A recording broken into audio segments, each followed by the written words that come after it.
I would like to talk to you about what it is to be a woman in this shamanistic world. So, first of all, I have to tell that there isn't a shamanistic world, because today there are still lots of different tribes or indigenous in South America or Nepal and other countries in Africa too living, and they are still living in a shamanistic world.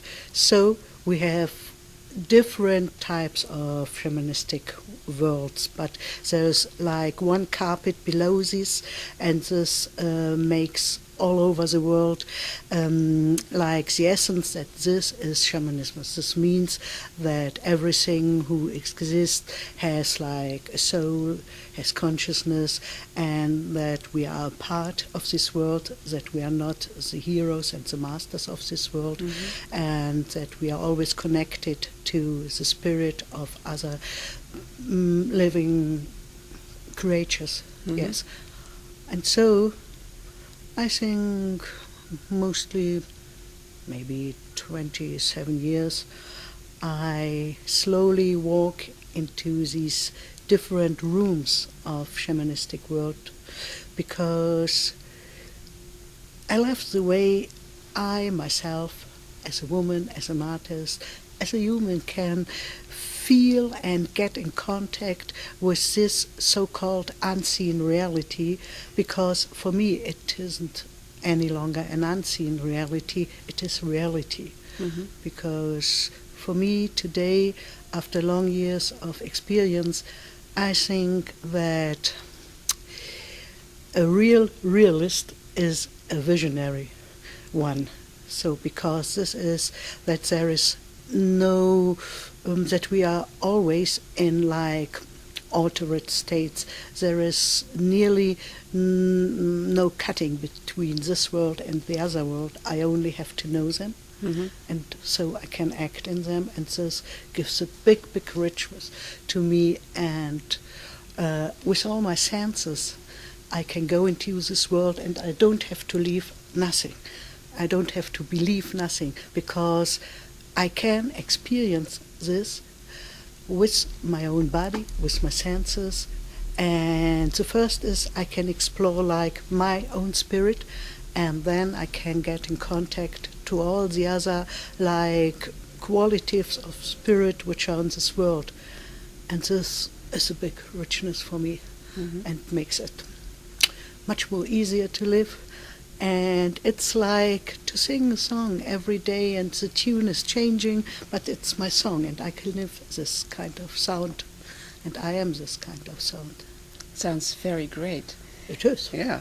And do you experience that it's also helpful to be a woman in that being in those worlds? This depends.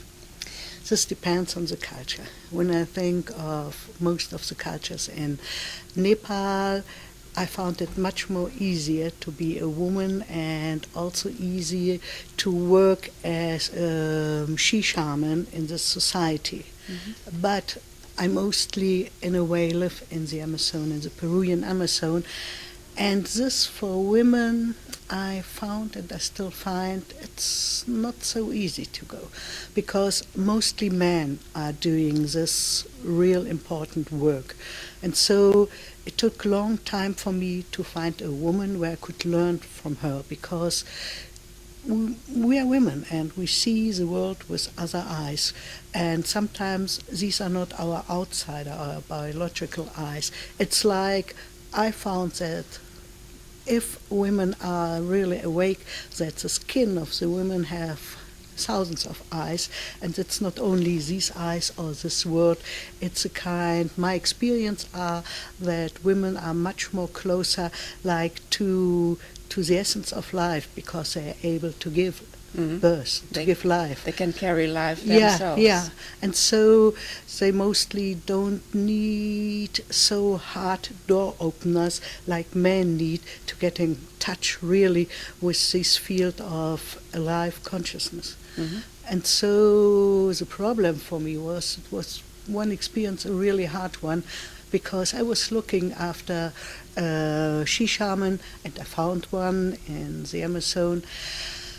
And she named it healing ritual, but she nearly murdered me.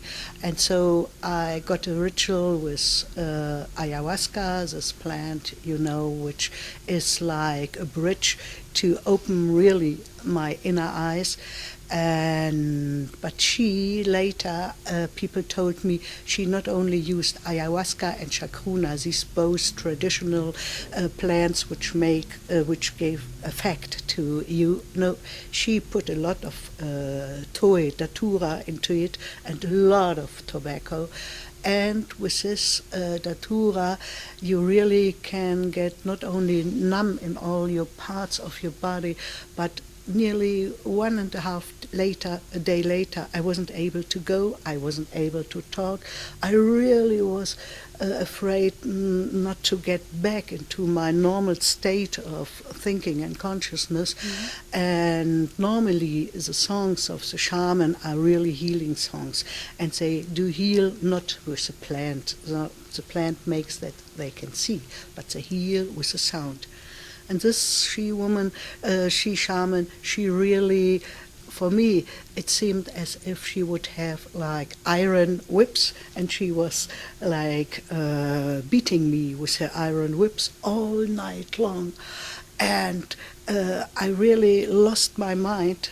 And later people in the village told me, yeah, if this woman gets a feeling that another woman has a little bit of own power, she really shows everything she can to you. And she is a master, this is true. And they said that only women do like try to get in fight on the spiritual but also on the body way with the effect of ayahuasca, only with women, and men with men. Mm-hmm. So it was like a protection for long years that I only was looking for elder men where I could learn with. I really was afraid to go to another she-shaman. But meanwhile, I found not a lot, but 3, 4, which are really wise women, and they are all elder ones. But this was a hard lesson for me, to trust in a woman, and so I learned it doesn't depend in a way on a woman, that we are not better humans. Mm-hmm. It depends on what do you want, which effect do you want if you are going to treat me, or if you are going to do a healing ritual with me. And this is the key. What's really your focus? If I talk to you with the focus to give a lot of pain to you, and I'm smiling, I will give a lot of pain to you. Mm-hmm. And if she's making this healing ritual with the focus that, I want to see if I'm the strongest or she is, she will harm me. That's mm-hmm. it. And then on and on, I've been walking, and I found another really great old woman.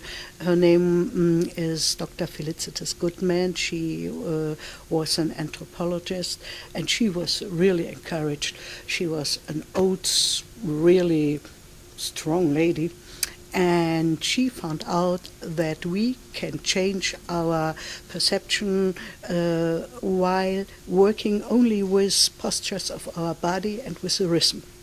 And so I have been like a student for long, long years, and so I found, beside all these ways to open my mind with the help of plants, I found out what a gorgeous way it is only to work with my body and with a special rhythm. And we have done measuring, brain measuring, everything.